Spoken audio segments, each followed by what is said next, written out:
Hello students, अपनी journey को आगे बढ़ाते हैं। 2023 के क्वेश्चन चल रहे हैं जेईई मेन के। क्वेश्चन नंबर 11 पे पहुंचते हैं। देखो इसमें क्या बोला इसने, 3 कॉन्सेंट्रिक स्फेरिकल शेल्स है। देखो ये रहे कॉन्सेंट्रिक स्फेरिकल शेल्स। पहले समझ लीजिए कॉन्सेंट्रिक स्फेरिकल शेल होता क्या है। तो भाई साहब, शेल का मतलब होता है स्फीयर। स्फेरिकल शेल का मतलब होता है एक स्फीयर, लेकिन जो अंदर से खोखला है, अंदर से जो खाली है, अंदर से एम्प्टी है, अंदर से खाली जो होता है उसको कहते हो आप स्फेरिकल शेल। अगर ये मेटल से बना है तो आप इसको बोलोगे मेटालिक शेल। जैसे इसमें लिखा हुआ है 3 concentric spherical metallic shells x y z. तो 3 शेल्स की बात कर रहा है ये। चलो 3 शेल बनाते हैं, एक बार थोड़ा सा बना लेते हैं। पहले एक छोटा शेल एक्स दे रखा है ये, फिर उससे बड़ा ये वाई दिया हुआ है, फिर सबसे बड़ा ये आपका जेड दिया हुआ है। ठीक है, एक का नाम है एक्स, एक का वाई, एक का जेड। अब तीनों की रेडियस दी हुई है, देखो ए बी और सी।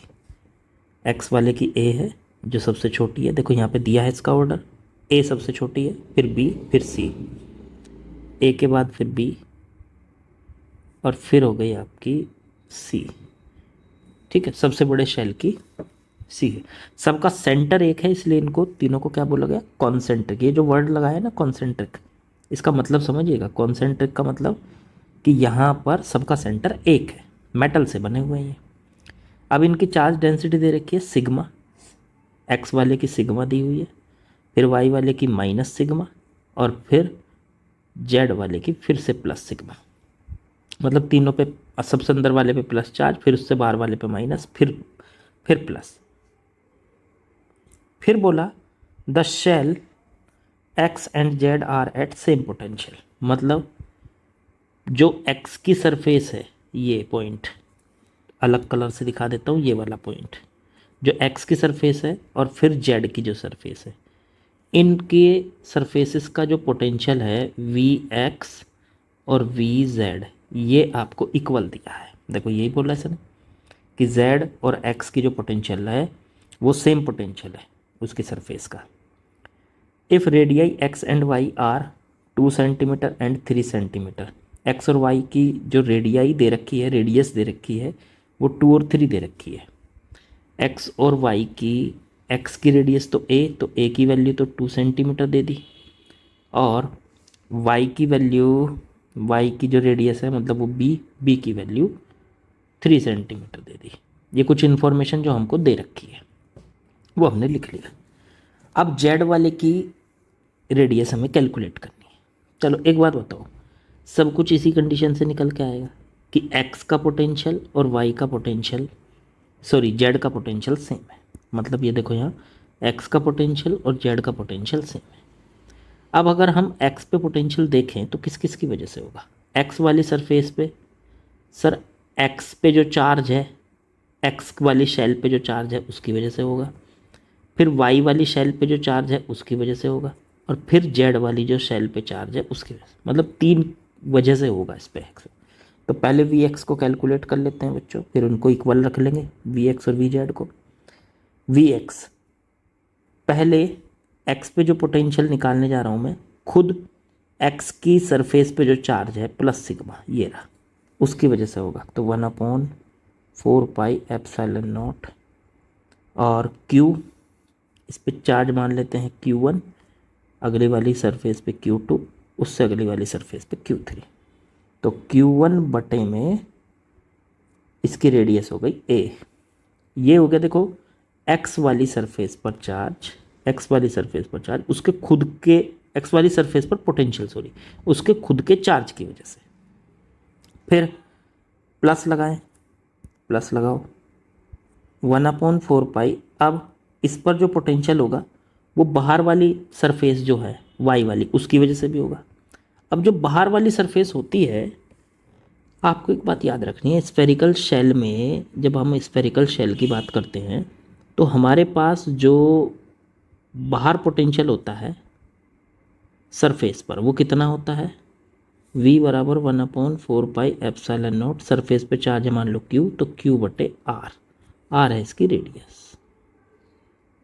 और यही पोटेंशियल इसका अंदर भी होता है, इनसाइड भी यही होता है, जो सरफेस पे होता है वही अंदर होता है। तो वही वाली बात हो गई कि x की सरफेस पर जो पोटेंशियल है वो इसके x पर जो चार्ज है उसकी वजह से है, फिर y पे जो पोटेंशियल बाहर सरफेस पे होगा वही अंदर होगा, फिर z पे जो पोटेंशियल बाहर सरफेस वो होगा वही अंदर होगा। तो हम ये कह सकते हैं कि x पे जो पोटेंशियल है वो तीन वजह से है। एक तो उसकी खुद की वजह से, इसकी खुद की वजह से यहाँ पर, और एक ये कि ये जो है बाहर जो सरफेस है y वाली, y की सरफेस पे जितना पोटेंशियल सरफेस पे होगा उतना ही अंदर होगा, ऐसे z की सरफेस पे जितना पोटेंशियल होगा उतना ही अंदर होगा। तो y की सरफेस पे पोटेंशियल निकाल लो 1/4πε0।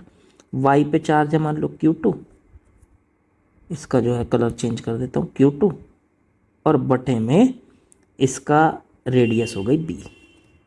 फिर तीसरा, अब z की वजह से भी पोटेंशियल होगा, z वाली सरफेस के जितना सरफेस पे पोटेंशियल होगा z पे उतना ही अंदर होगा। अब ये जो अंदर पड़ रही है x की सरफेस, तो इस पे तीन पोटेंशियल हुए, एक तो खुद का इसका a, खुद x की वजह से, फिर y की वजह से, अब z की वजह से 1/4πε0 और q3 बटे में c। ये आ गया q1 q2 q3 की वैल्यू रख लीजिए बच्चों, 1/4πε0। q1 की वैल्यू रखें तो q1 चार्ज जो होता है वो होता है चार्ज डेंसिटी इनटू में एरिया। अब q1 निकालने के लिए उसकी चार्ज डेंसिटी देखनी पड़ेगी, तो उस पर है सिग्मा, तो सिग्मा इनटू में एरिया कितना है इसका 4πa²। देखो स्फेरिकल शेल का या स्फीयर का जो सरफेस एरिया होता है वो 4πr² होता है, तो 4πa² और बटे में a। ऐसे ही 1/4πε0 q2, दूसरी वाली जो सरफेस है q2, y वाली सरफेस पर चार्ज q2, उस पर है माइनस सिग्मा, तो माइनस का सिग्मा इनटू में इसकी जो सरफेस हो गई वो कितनी हो गई 4πb² और बटे में b। ऐसी तीसरी 1/4πε0, ये आ जाएगा आपका q3 आपका निकल का आएगा, उस पर जो चार्ज डेंसिटी है सिग्मा है, देखो ये रही थर्ड वाली सरफेस पे सिग्मा, और इनटू में इसकी सरफेस का जो एरिया है वो है 4πc² और बटे में c। a से a कट गया, b से b कट गया, c से c कट गया, 4π से 4π कट गया, 4π से 4π कट गया, 4π से 4π कट गया। यहाँ पे कितना बचा बच्चों, सिग्मा a बटे में ε0 माइनस सिग्मा b बटे में ε0, और ऐसे इसमें प्लस सिग्मा c बटे में ε0। अगर आप इसको सिग्मा बटे ε0 को कॉमन निकालते तो अंदर बचा a माइनस में b और प्लस में c।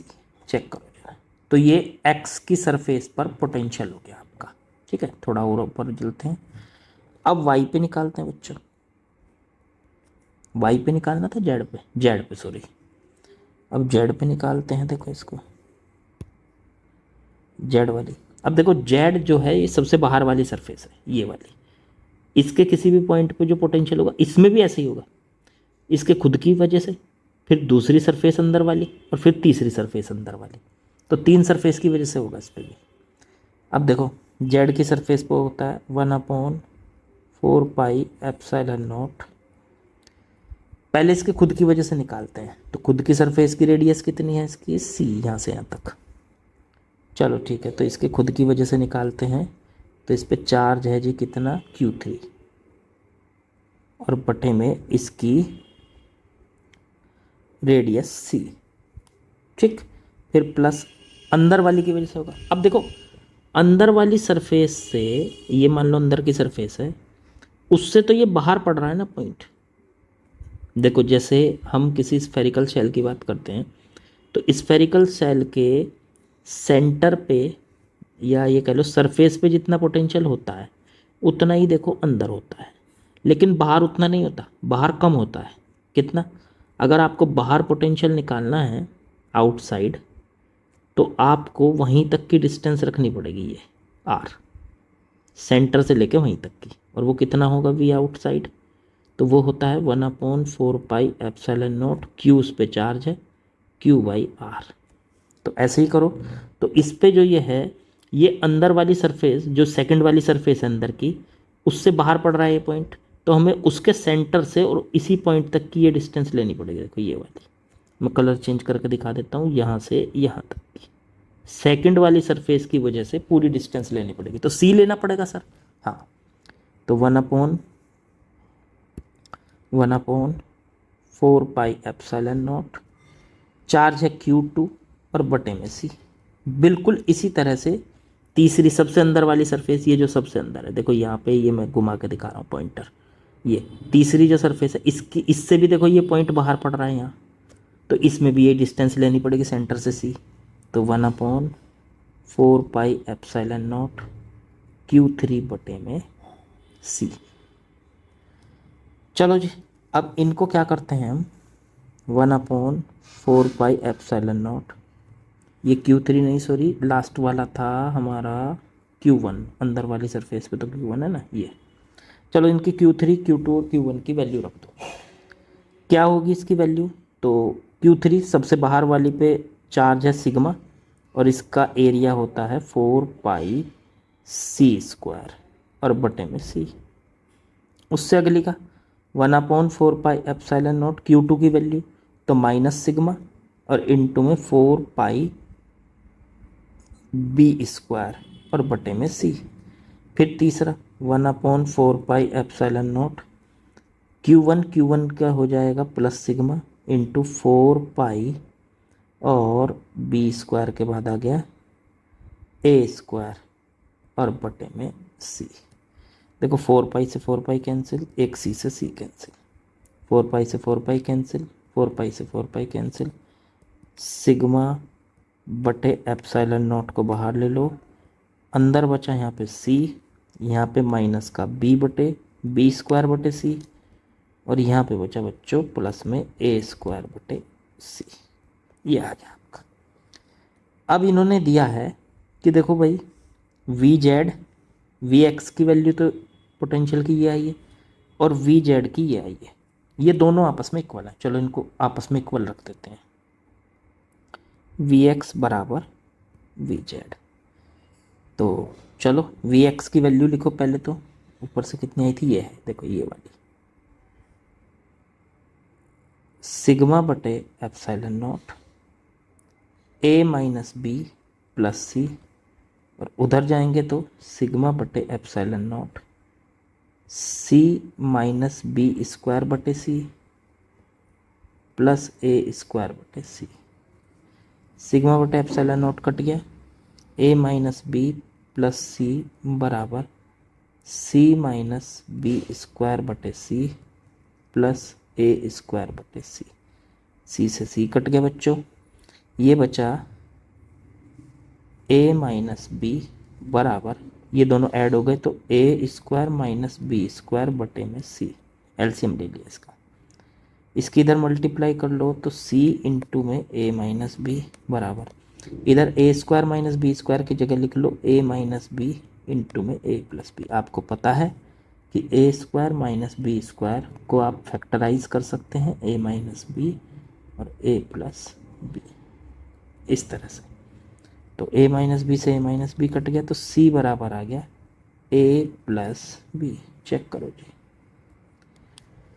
इसका मतलब जो लास्ट वाली शेल है उसकी जो रेडियस है पहली दोनों शेल की रेडियस का सम है।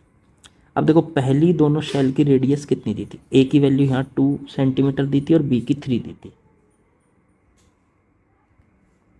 तो a की वैल्यू थी हमारी 2 और b की वैल्यू 3 रखो तो C आ जाएगा, a की वैल्यू 2 है, b की वैल्यू 3 है, तो 5 सेंटीमीटर। और यही हमसे पूछा था बच्चों, और ये आंसर 5 हो गया। देखो ये 5 सेंटीमीटर। तो बड़ा आसान सा क्वेश्चन था, कुछ दिक्कत नहीं होगी आप लोगों को। बस लगे रहिए, ठीक है। चलो अगले क्वेश्चन पे चलते हैं। चलिए बच्चों क्वेश्चन नंबर 12 पे आते हैं। इस क्वेश्चन में आपको एक सवाल दिया है और उससे रिलेटेड 4 ग्राफ्स दिए हैं, 4 ग्राफ दिए हैं, उनमें देख के पहचानना है कि कौन सा ग्राफ उसका करेक्ट है। चलो पहले सवाल पढ़ लेते हैं जरा क्या है। Graphical variation of the electric field due to uniformly charged insulating solid sphere. एक सॉलिड स्फीयर है जैसा कि इन्होंने दिया हुआ भी है, ये मैं भी बना लेता हूँ। लो जी ये बन गया स्फीयर। इसके ये सॉलिड है, ठीक है, लेकिन इंसुलेटिंग, इंसुलेटिंग समझना जरा इसका क्या कहानी है। इंसुलेटिंग जो होगा वो अंदर से इस तरह का होगा कि अगर उसमें चार्ज डालेंगे आप तो वो सारा सरफेस पे नहीं आएगा। देखो एक चीज़ याद रखा करो कि अगर कोई कंडक्टिंग सरफेस होती है, कंडक्टिंग स्फीयर होता है, तो आप अगर उसमें अंदर चार्ज भरोगे सारा सरफेस पे आ जाएगा। लेकिन जो इंसुलेटिंग होगा, इंसुलेटिंग का मतलब उसमें चार्ज चल नहीं सकता, कंडक्टिंग में चार्ज चल सकता है। तो इंसुलेटिंग में चार्ज जहाँ डालोगे, जैसे यहाँ डाल दिया, यहाँ डाल दिया, यहाँ डाल दिया, इस तरह से चार्ज को भर दिया आपने उसके अंदर पूरा, तो वो वहीं रुका रहेगा, वो कहीं जाएगा नहीं बच्चों, ठीक है ना। तो ये इंसुलेटिंग स्फीयर है एक, इसके अंदर चार्ज भरा हुआ है पूरे के अंदर, और इस इंसुलेटिंग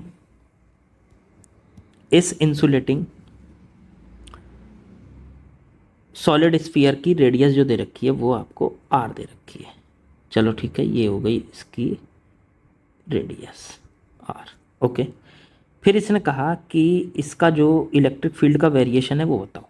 तो देखो बच्चों आपको ये याद होना चाहिए, बाहर कितना फील्ड होता है, मान लो सेंटर से आर डिस्टेंस पे आप जा रहे हो, तो सेंटर से आर डिस्टेंस पे यहाँ कितना फील्ड होता है, उसके लिए याद कर लो के क्यू, क्यू इसके अंदर भरा हुआ टोटल चार्ज है, और बटे में आर स्क्वायर।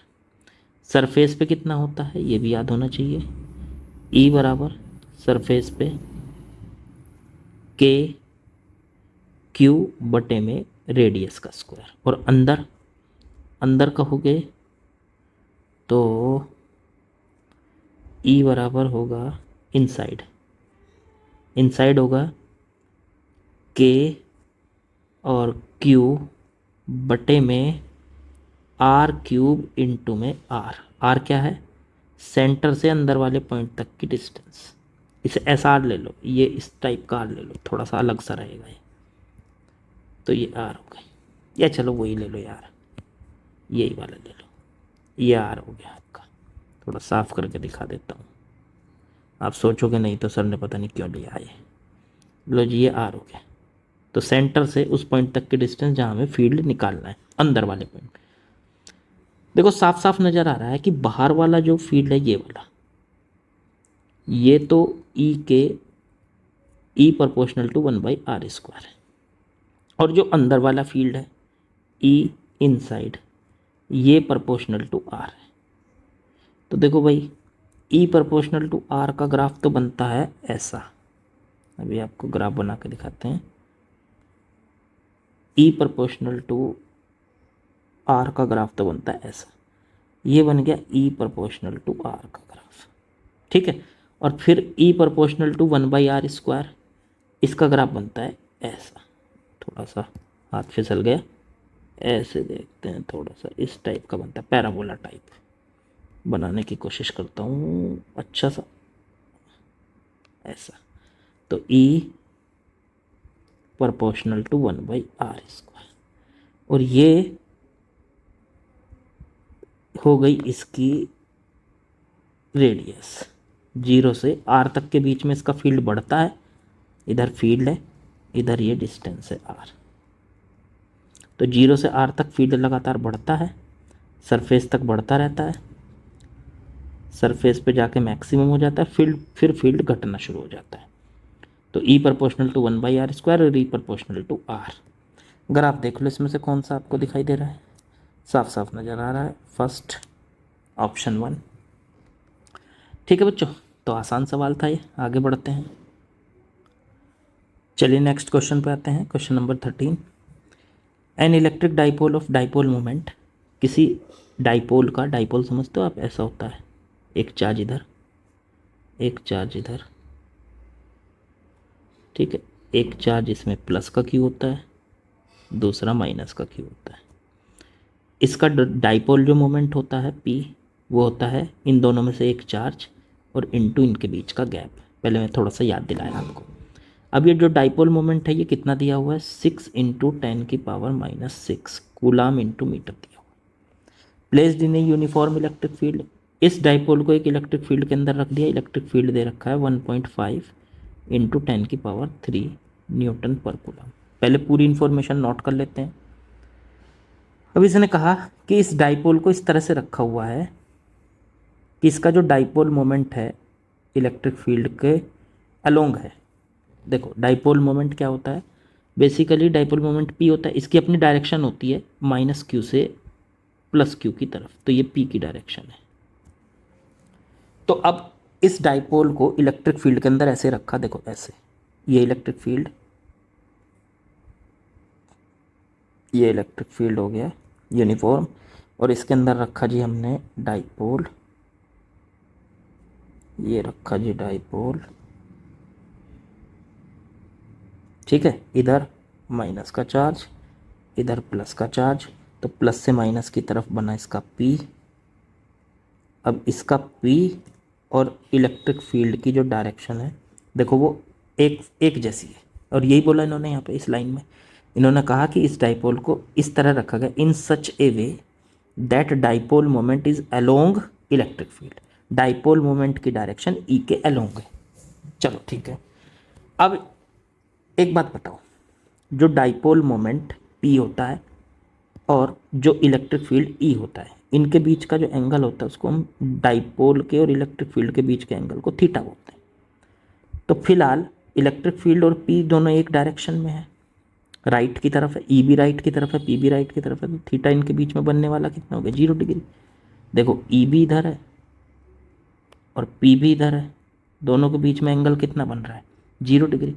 अब अगर हम इस डाइपोल को घुमाएं, रोटेट कराएं, इन्होंने कहा कि इसको रोटेट कराने में 180 डिग्री तक घुमाने में कितना वर्क करना पड़ेगा इन दिस फील्ड, इस फील्ड के अंदर अगर इसको घुमाएं तो कितना वर्क करना पड़ेगा। अब एक बात बताओ यार, वर्क का फॉर्मूला होता था, अगर हम किसी डाइपोल को θ1 से θ2 तक घुमाएं तो उसका वर्क का फॉर्मूला होता है PE cos θ1 माइनस cos θ2। ये याद होने चाहिए यार तुमको, बस फिर काम हो जाएगा।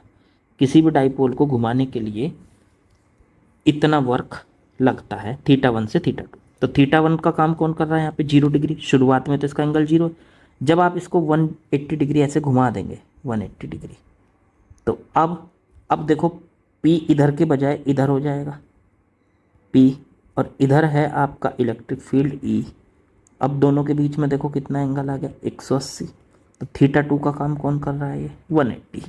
रखो PE cos 0 डिग्री, θ1 तो 0 हो गया, minus cos 180 degree, θ2 180। PE cos 0 की वैल्यू 1 हो गई बच्चों, माइनस cos 180 की वैल्यू -1, तो ये आ गया PE 1 माइनस माइनस +1, तो ये आ गया बच्चों 2PE।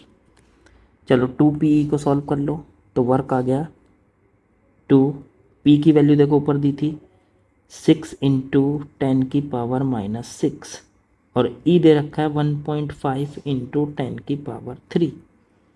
ओके, ये बन गया आपका 1.5 इंटू 2 3 हो गया, 3 इंटू 6 18 हो गया, तो 18 इंटू 10⁻³ बचा। इतने जूल का वर्क यहाँ पे हमको करना पड़ेगा, ठीक है। तो इसको हम 18 मिली जूल भी लिख सकते हैं बच्चों, 18 मिली जूल। तो ये हमारा आंसर हो गया 18। देखो ये आंसर हमारा दिया हुआ है 18, ठीक है। तो आसान था, चलो आगे बढ़ते हैं। चलिए बच्चों नेक्स्ट क्वेश्चन पे आते हैं। बड़ा ही अच्छा क्वेश्चन है, इम्पोर्टेंट है। ज़रा देखते हैं इसको क्या सवाल दिया है इन्होंने। सवाल है कि एक डाइपोल है, a dipole comprises of two charged particles of identical magnitude q and opposite in nature. वो तो हमें पता ही है कि कोई भी डाइपोल जो बनता है उसमें एक प्लस क्यू चार्ज होता है और दूसरा माइनस क्यू। अब इन्होंने कहा the mass m of the positive charge particle is half of the mass of negative charge particle. मतलब पॉजिटिव चार्ज पार्टिकल का जो मास है वो नेगेटिव से आधा है और m के बराबर है। Okay, and two charges are separated by a distance l, और दोनों के बीच का डिस्टेंस l है। If the dipole is placed in a uniform electric field E, चलो पहले मैं यूनिफॉर्म इलेक्ट्रिक फील्ड बनाने जा रहा हूँ, ध्यान से समझते जाना, बड़ा आसान है, अच्छा सवाल है, आप समझते जाओ बस, अपने आप हो जाएगा। फिर ये हो गया भैया इलेक्ट्रिक फील्ड। ओके, अब इसके अंदर थीटा एंगल पे, थीटा बहुत छोटा है लेकिन छोटा बनाएंगे तो आपको अच्छे से दिखाई नहीं देगा, मैं एक अच्छे से बढ़िया से बनाता हूँ। थीटा ये बन गया, ये जो ई के साथ इसका एंगल है थीटा वो काफ़ी बड़ा दिखाया मैंने, वैसे है छोटा। इस तरीके से यहाँ पे मान लीजिए पॉजिटिव चार्ज, यहाँ पे मान लीजिए नेगेटिव चार्ज, ये प्लस का क्यू, ये माइनस का क्यू। अब आपको पता है इस पे इधर फोर्स लगेगा क्यू ई, प्लस चार्ज पे इलेक्ट्रिक फील्ड में, फील्ड की डायरेक्शन में क्यू ई फोर्स लगता है, और माइनस चार्ज पे फील्ड के अपोजिट क्यू ई फोर्स लगेगा, इस तरफ लगेगा। प्लस वाले चार्ज पे क्यू ई राइट की तरफ लगेगा और माइनस वाले चार्ज पे क्यू ई लेफ्ट की तरफ लगेगा। ये आपको पता होना चाहिए क्योंकि ये ऐसा चार्ज के साथ होता है जब वो इलेक्ट्रिक फील्ड में रखा जाता है। अब ये जो फोर्स हैं दोनों मिलकर इसको एक टॉर्क पैदा करेंगे। ठीक, प्लस वाले चार्ज का मास दिया है m और माइनस वाले चार्ज का मास दिया है 2m, इससे डबल। देखो ये सब कुछ दिया है, इनके बीच की, दोनों चार्जेस के बीच का जो गैप दिया है वो दिया है l। अब यहाँ से ये बोला कि एंगुलर फ्रीक्वेंसी ऑफ ऑसिलेशंस, ये सवाल जो है ना ये ऑसिलेशंस का एक्चुअल में मतलब एसएचएम का। तो एसएचएम में हमें क्या करना है, क्या करना होता है, उसके लिए कुछ स्टेप्स होते हैं। पहले आपने थीटा एंगल पे उस पर टॉर्क निकाल लीजिए। चलो हम टॉर्क निकालेंगे। इस पे टॉर्क जो होता है उसका फॉर्मूला होता है P E sine theta. P क्या होता है, इसका जो पी होता है वो होता है चार्ज और इनटू में इनके बीच का, दोनों चार्जेस के बीच का गैप। चार्ज क्यू है और उनके बीच का गैप एल है, तो पी की जगह रख दिया क्यू एल इंटू ई और इनटू में साइन थीटा। लो जी, ये इस पे लगने वाला टॉर्क आ गया। सबसे पहला स्टेप यही होता है कि इसको जो घुमाने वाला टॉर्क है, इसको डाइपोल को पहले वो कैलकुलेट कर लो आप, वो कितना है। चलो टॉर्क कैलकुलेट कर लिया बच्चों। टॉर्क कैलकुलेट करने के बाद ये टॉर्क ना इसको घुमाएगा और इसको इसके स्टेबल इक्विलिब्रियम में लेके आने की कोशिश करता है।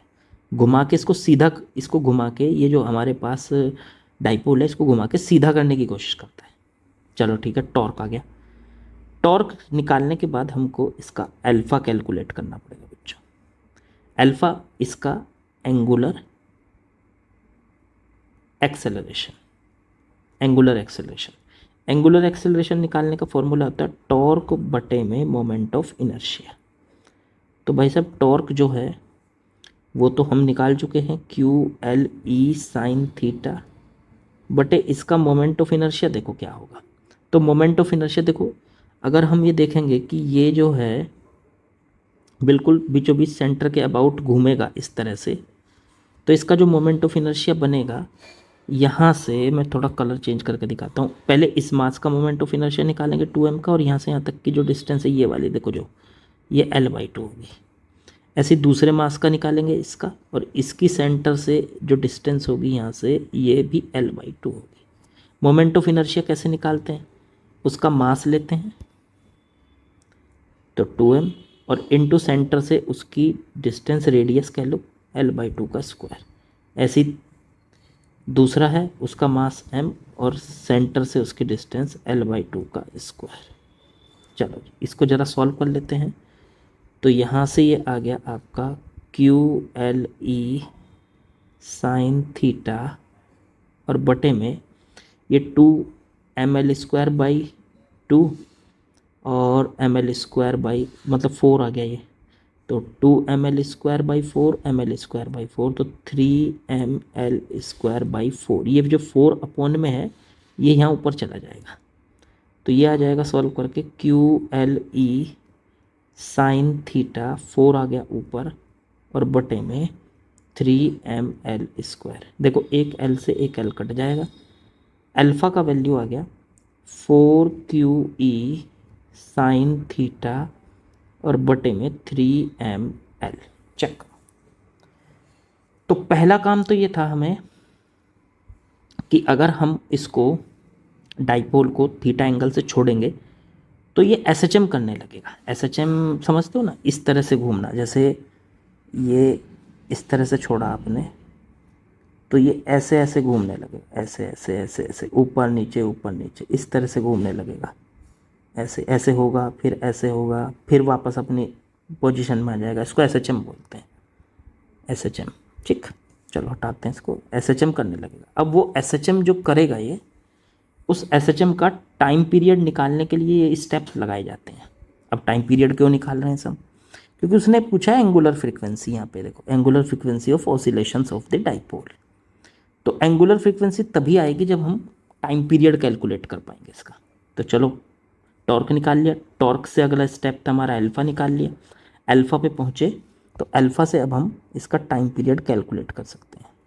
फॉर्मूला होता है टाइम पीरियड का 2 अंडर रूट डिस्प्लेसमेंट, इसका एंगल, एंगुलर डिस्प्लेसमेंट और बटे में अल्फ़ा।